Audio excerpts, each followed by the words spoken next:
For our sixth meeting, continuation of techniques of integration under transformation of trigonometric functions. So we are through with powers of sine and cosine. So now we are with powers of tangent, cotangent, secant, and cosecant. So for case 1, let's say given the powers of tangent and cotangent are more than 2. So ipapactor out natin yung square, tangent square and cotangent square respectively. And then ano ipapalit natin? So nandiyan na sa ating lecture, sinend ko na sa GC, no? So example tayo agad. Let's say for the integral of tangent squared u du. So pagka 2 or more, papalitan natin ng the integral of for tangent is secant squared u minus 1. And then du. So yun ipapalit mo pagka square. Okay. So distribute the integral sign and then du minus integral du. So what is the integral of secant squared? So binigay ko na yan. So that is tangent u and then minus the integral of du is u and then plus c. So this is our answer for problem number 1.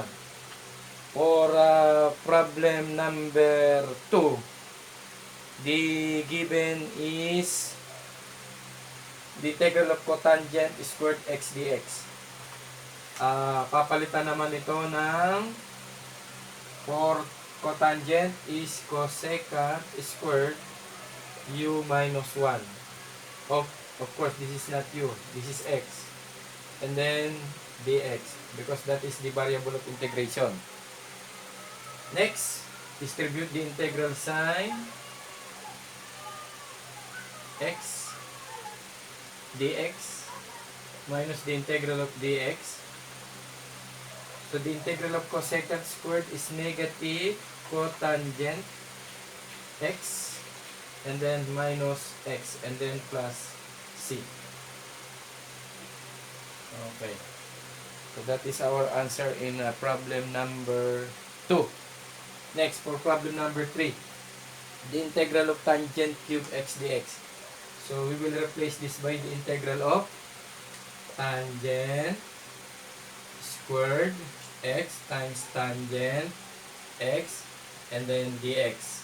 Okay? Because cube and then squared and single x. So papalitan naman yung squared ng secant squared u minus 1 and then multiply by tangent of x and then dx. And then distribute the integral of secant squared u. Bakit naging x tapos dx? X ito dapat. Secant squared x tangent x minus ito naman is tangent of x all multiplied by dx. So distribute the integral of secant squared x tangent x dx minus the integral of tangent x dx. So in this case, our u is equal to tangent of x. So what is du? That is a secant squared x dx. Now, I don't know if that is positive or negative. I-check natin, ha? So, for number 3, positive. Okay. Now, this tangent is equal to the sine over cosine, no? Okay? So, ano ang u natin dyan? Ang u natin dito ay sine. Okay? Ano ang du? Negative cosine x. Ang u ay hindi, kasi ito dx nandito, no? Ang magiging u natin dito ay cosine of x. Ang magiging du natin ay negative ba o positive? Check natin for problem number 3. So, u natin is cosine, tama. Ang du natin is negative sign. Hindi ko rin kabisado kasi no? And then dx. Okay. So, ito yun, negative yan. So, ang forma niyan, that is the integral of ito. Ito yung du, no? So, that is u du. Then, gigil ko ito minus, magiging, sige, sulat natin, minus. Okay? And then, ano forma nitong sine? Sine x dx is negative du. Okay? So, saan nga uli galing yun? Negative. And then, ito negative du. Yung negative sine x. And then, all over, ano yung cosine sa ilalim? U. So, that is the integral of u du. Okay, distribute natin ito dito. Ganon, yung integral. And then, plus the integral of du over u. So, ano answer dito? That is u square over 2. And then, plus ln of u plus c. Ibalik natin yung u. So, u square. Ano yung u natin doon? Tangent squared of x. Okay?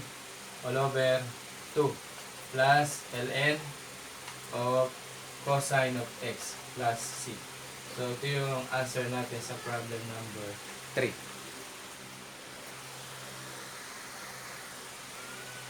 For problem number 4, the integral of cotangent to the fourth 3x dx. So, we will replace this by the integral of cotangent squared 3x multiplied by cotangent squared 3x. Kasi powers of cotangent and tangent, pagka more than 2, papalitan. And then, yung isa lang, no, ay papalitan natin ng,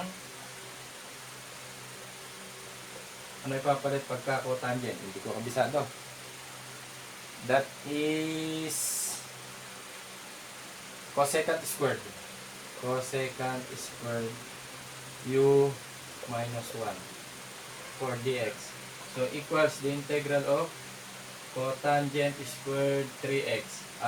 Iyan yan. Distribute yan. And then, cosecant squared. Bakit u naman ito?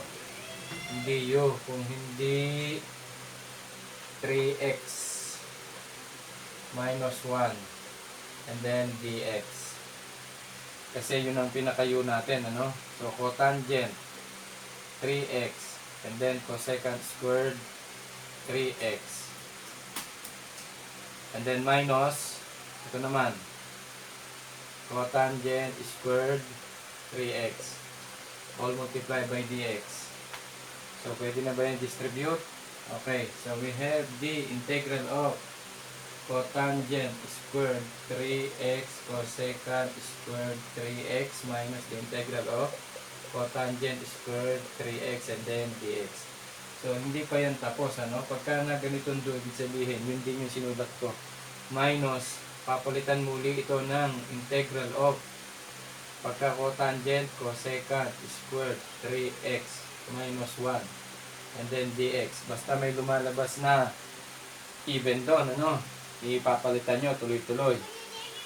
So, magiging the integral of cotangent squared 3x cosecant squared 3x minus the integral of cosecant squared, nawala yung dx dito, dx. So, 3x dx minus the integral of cosecant squared 3x dx. Plus na yan. Pag dinistribute mo yung negative doon, we have cosecant plus the integral of dx na lang. Okay. So, dito, ano ang u natin? Okay.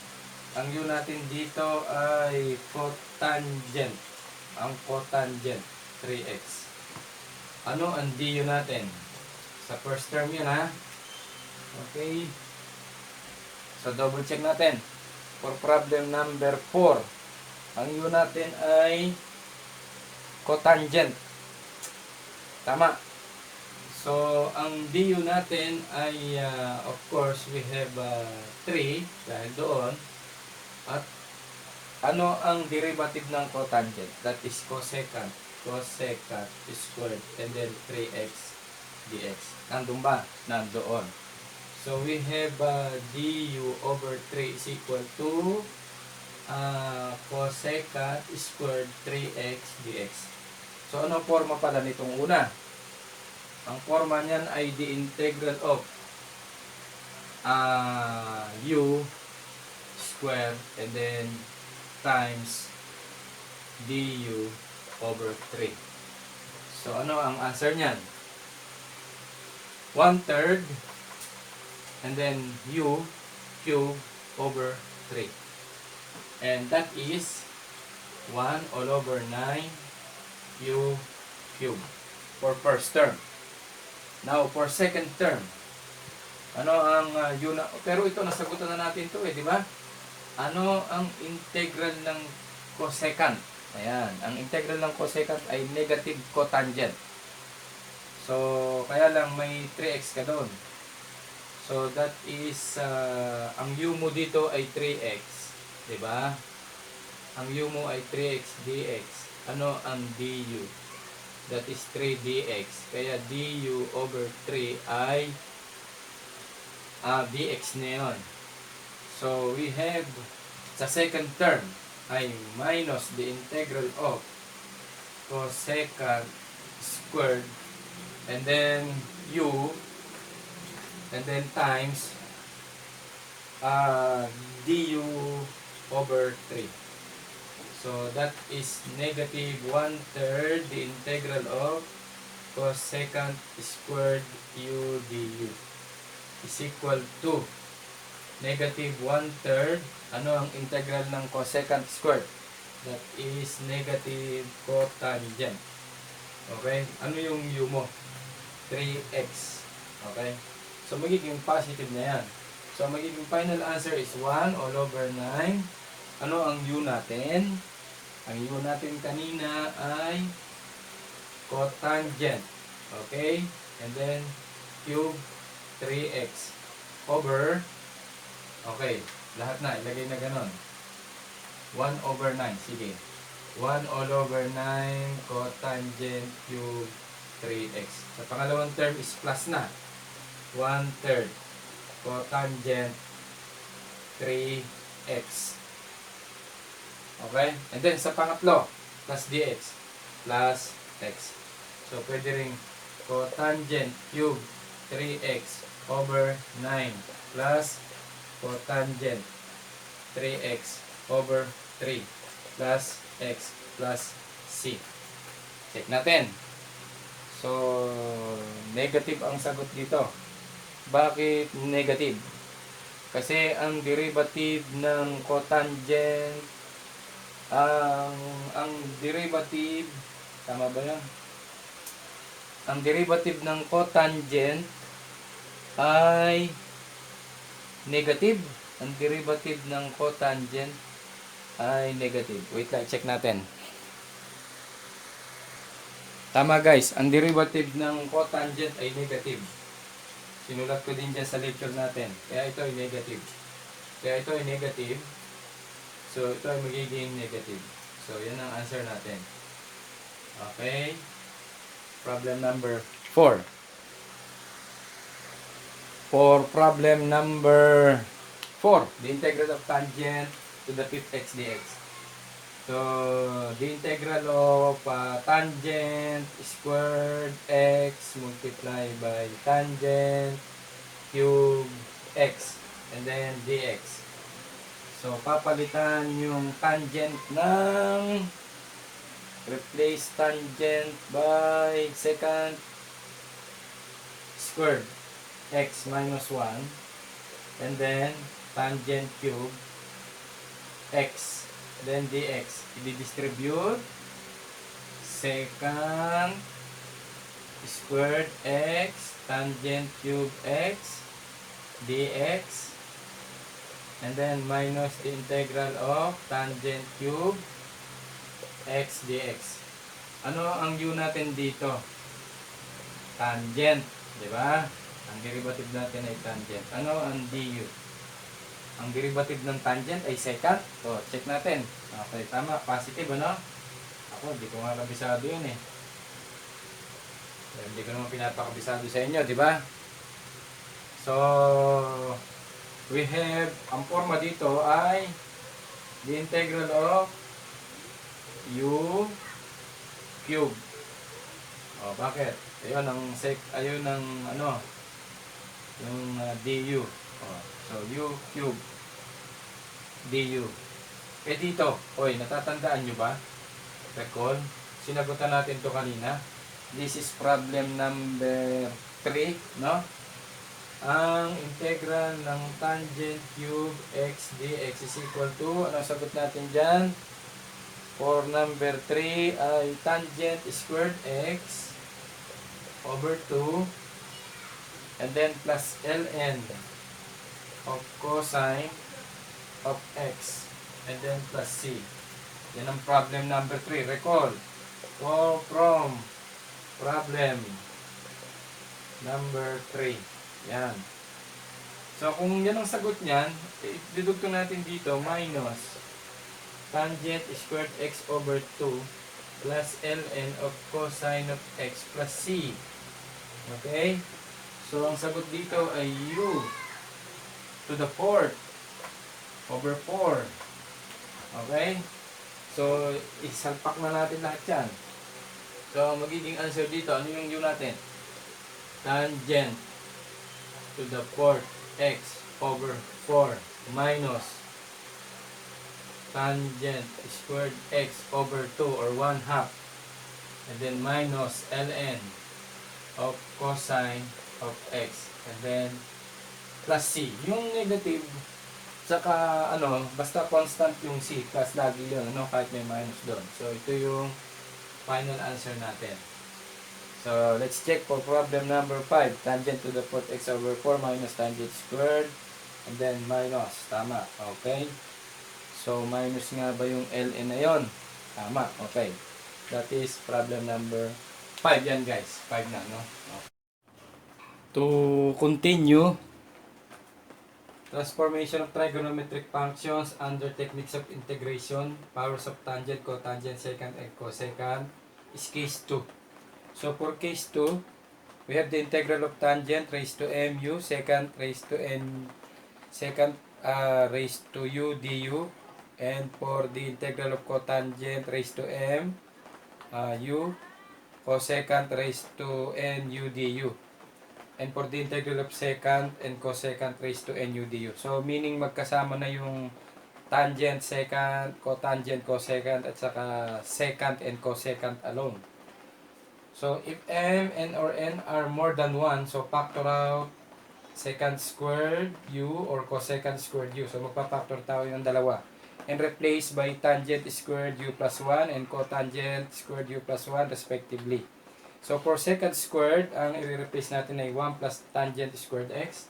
And for cosecant squared x ay 1 plus cotangent squared of x. So, for example, number 1, secant to the 4th 2x dx. So, ipapactor out natin yung secant squared. Okay? Secant squared 2x, and then dx. And then, yung secant squared ay papalitan natin ng 1 plus. Okay? Tangent squared x and then dx. And then i-distribute natin the integral of secant squared 2x dx. Okay, dito yan. And then plus the integral of secant squared, wala yung 2x doon, and then tangent squared 2x, tangent squared 2x, tangent squared 2x, and then dx.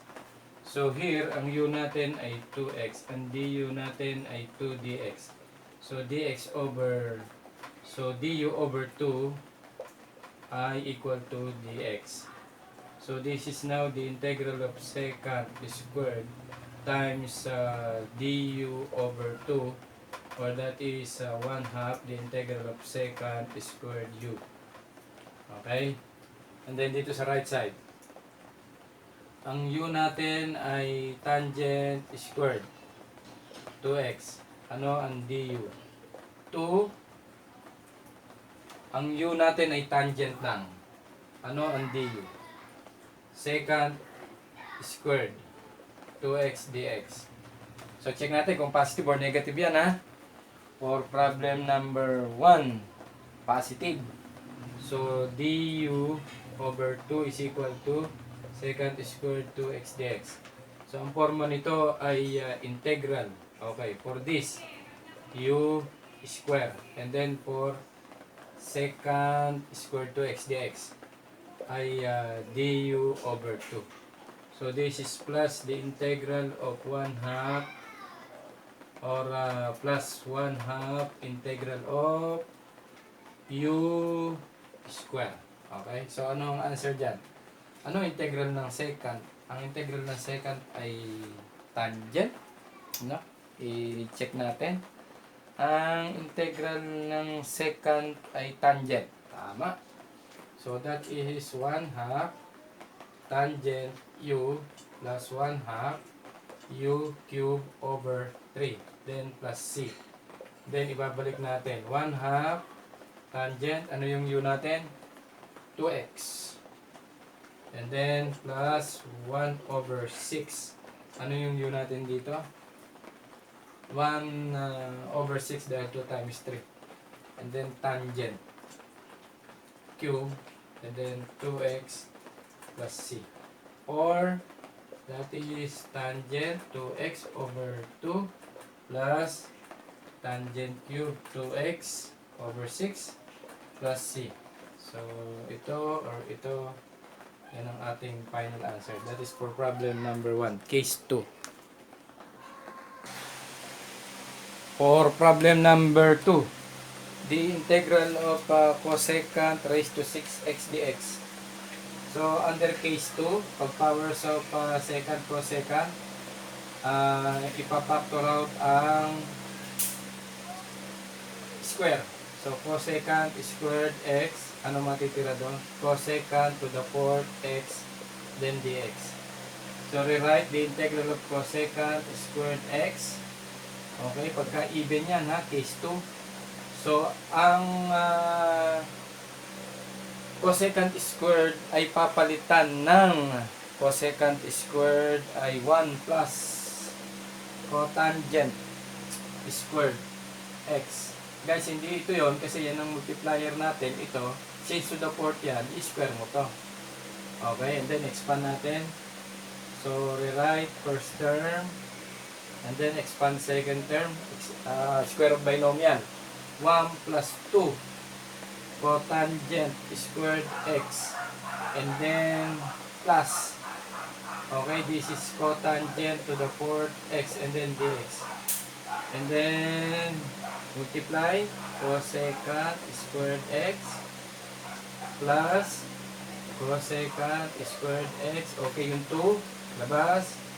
And then cotangent squared x cosecant squared x plus cotangent to the 4th x cosecant squared x all multiplied by dx. And then distribute the integral cosecant squared x dx plus 2 integral cotangent squared x cosecant squared x dx plus integral cotangent to the 4th x cosecant squared x dx. So ang integral ng cosecant squared ay negative cotangent. Okay, x. I-check natin ha. Binigay ko yan sa lecture. Ang integral ng cosecant ay negative cotangent. Tama. So dito naman, ang u natin ay cotangent x. Ano ang du natin? Cosecant squared x dx. So check natin ha. Ang derivative ng cotangent, ang derivative ng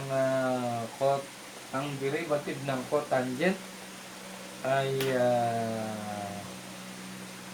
cosecant x. Ang derivative ng tangent, ang derivative ng cotangent ay negative. O, tingnan mo, negative.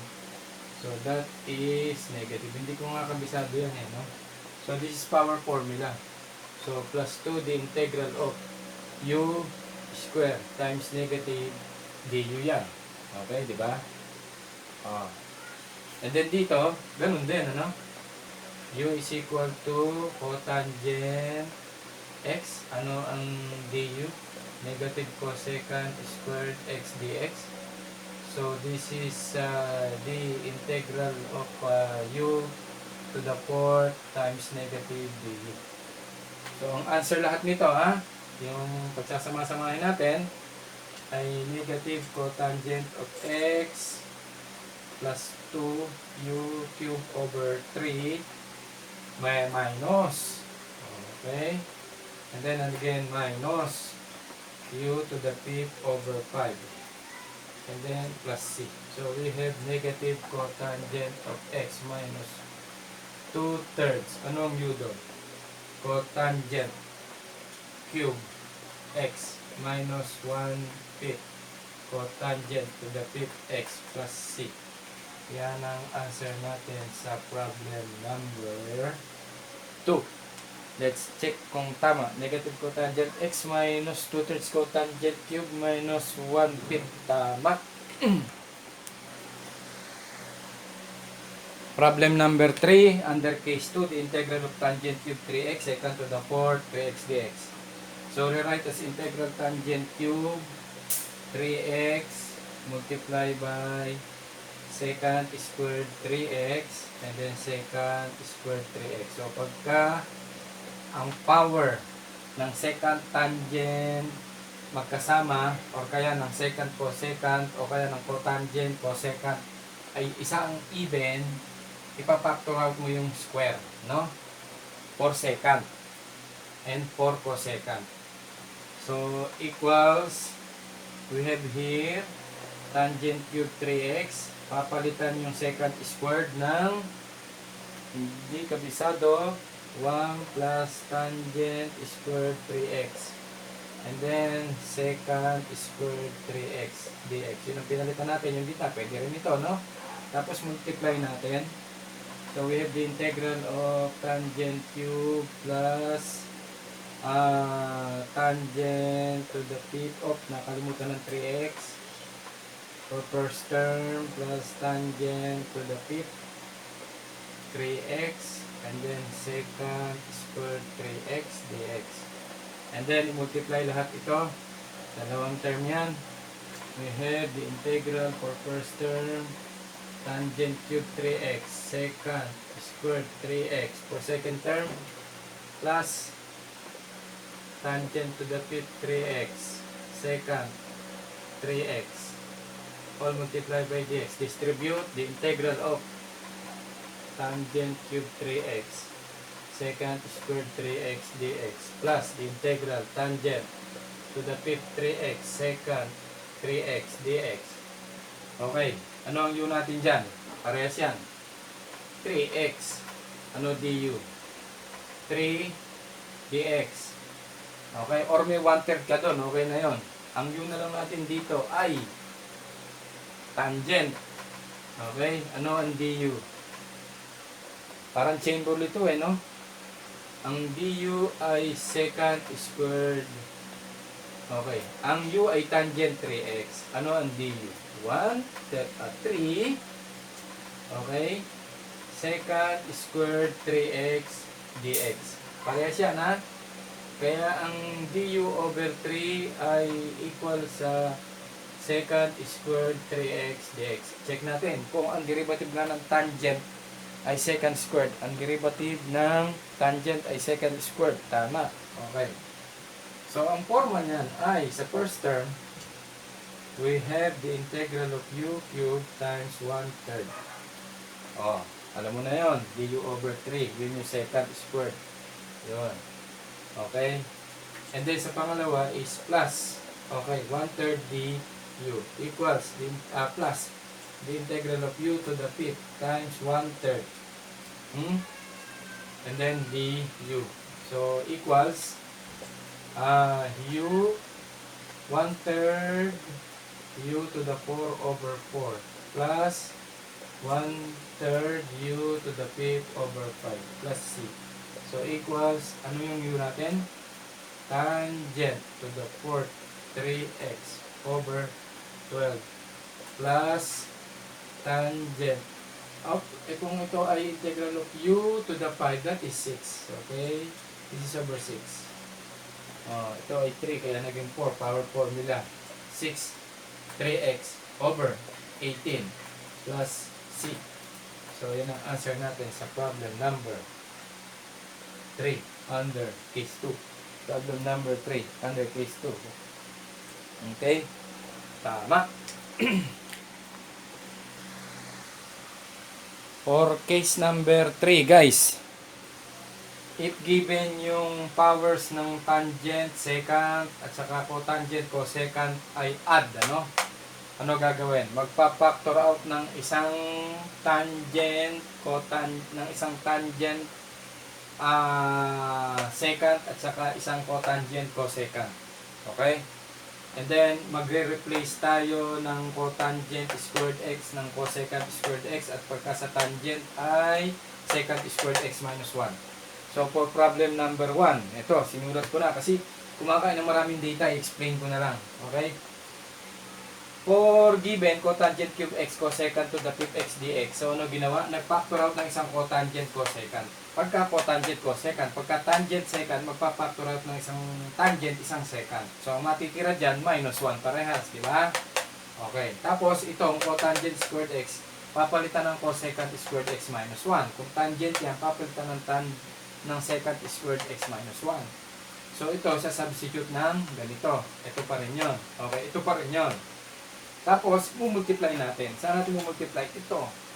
Magiging to the 6 na. At saka itong minus 1, magiging to the 4. Ito pa rin yun. Okay? Then, paano ito nangyari? Minultiply ito dito.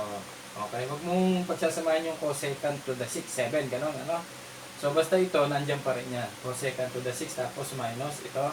Okay, distribute natin ngayon yung integral cosecant 6x cotangent x cosecant x dx minus the integral cosecant to the 4th x multiplied by cotangent x cosecant x and then dx. Okay, ngayon, ang u mo dito ay cosecant of x. Okay? Ano ang du? Ang du ay negative, ang du ay negative cotangent of x cosecant of x. So, ang derivative ng cosecant x ay negative cotangent cosecant x. Okay, alam nyo na yan. So, power formula, this is the integral of u raised to 6 times negative du minus the integral of u to the 4 times negative du. So, ano answer dyan? That is u raised to 7 negative over 7 minus, but this is minus, positive na ito, plus u to the p all over 5 plus c. So, equals negative, ano yung u mo? Cosecant raised to 7 of x over 7 plus cosecant raised to 5 x all over 5 plus c. So, ito yung ating final answer sa problem number 1 under case 3. For our last example, number 2 under case 3, powers of tangent, secant, cotangent, cosecant. Pag ang kanilang powers ay add, so ipa-factor out yung isa. Okay, matitira yung 4th and 6. Ayun. So dito muna, parang mahirap, 4 all over x square. So yun ang u natin. 4 over x square is 4x raised to negative 2. So ano du? Negative 8x raised to negative 3 dx. So power formula ng derivative. So ito, daling ko sa ilalim, dx all over x cube ay ito yung x raised to negative 3 dx is equal to du over 8 negative. So, ang formula niyan, negative 1, 8, para dito yun, nilabas ko na yung constant, integral of, okay, tangent to the 5th, secant to the 7 u du. So, 1, 8, okay, pinactor out yung isa, ito yon para maging 5th and 7. Tapos, itong to the 4th tangent, papalitan ng secant squared u minus 1 raised to 2. Kasi kung 2 lang yan, ito na mismo yon. Eh, kung to the 4th yan, naka-square yon. So, ito yung pa rin yun, and then ito pa rin yan. So, negative 1/8, ano nangyari dito? In-expand. Second to the fourth, u minus 2, second squared u, and then plus 1. Ito, in-expand ito. Ito yun. And then, ito pa rin yan. Second raised to 6u, and then ito. Yan. And then, ano ginawa dito? Minultiply. Second to the 10, u, and then minus 2, second to the 8u, and then plus second raised to 6u. Ito pa rin yan. So, ipapasok natin ngayon yung negative 1/8 integral at saka du.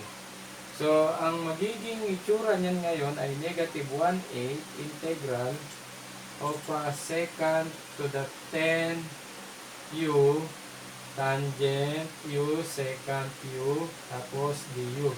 Tapos minus 1/8 and negative 2 ay magiging plus 1/4.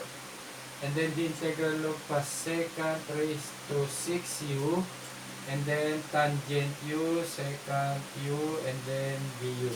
Sa last term, ito, minus 1/8 integral of second raised to 6u times tangent u, second u, and then du. Okay, distribute natin yung negative 1/8 integral tsaka du. So, dito sa lahat na to, ang u mo ay second of u. Ano ang du? Positive tangent of u, second of u, du. Kaya pala nandun yun. Ano? Okay. Kaya tingnan nyo sa formula yan. So, this is negative 1/8, the integral of u raised to 10, plus 1/4, the integral of u raised to 6, and then, minus 1/8, the integral of u. Bakit yun ay parehas na raised to 6? Tingnan natin. This is to the 10. And this is to the 8. Okay? This is to the 8. Pagka pwede pagsamahin yan. Okay? So, this is to the 8. Minus 1/8 u raised to 6. Okay? And then, lahat yan siyempre ay du. So, equals negative 1/8 u raised to 11 over 11 plus 1/4 u raised to 9 over 9, and then minus 1/8 u raised to 7 over 7 plus c. So, that is negative u raised to 11 over 88 plus u raised to 9 over 36 minus u raised to 7 over 8 times 7 is 56. Okay? So, ibabalik na natin. Equals negative, ano ba yung u natin? Ang u natin ay parang chain rule no? Ay second. So, second. Kaya lang, ano ba yung ano pa niya? Yung kasama niya. 4 all over x square. Bali, nandun muna yung 11. And then, 4 all over x square. Tapos, all over 88. Okay? Para sa first term yun. Plus. And then, second raised to 9, 4 all over x square over 36. And then, minus second raised to 7, and then 4 all over x squared all over 56, and then plus c. So, ito ang answer natin sa problem, last problem under techniques of integration, transformation of trigo functions, powers of tangent, cotangent, secant, and cosecant. So, tapos na, hanggang case 3 lang tayo. Wala na tayong case 4 kasi malalasing na tayo pare-parehas niyan.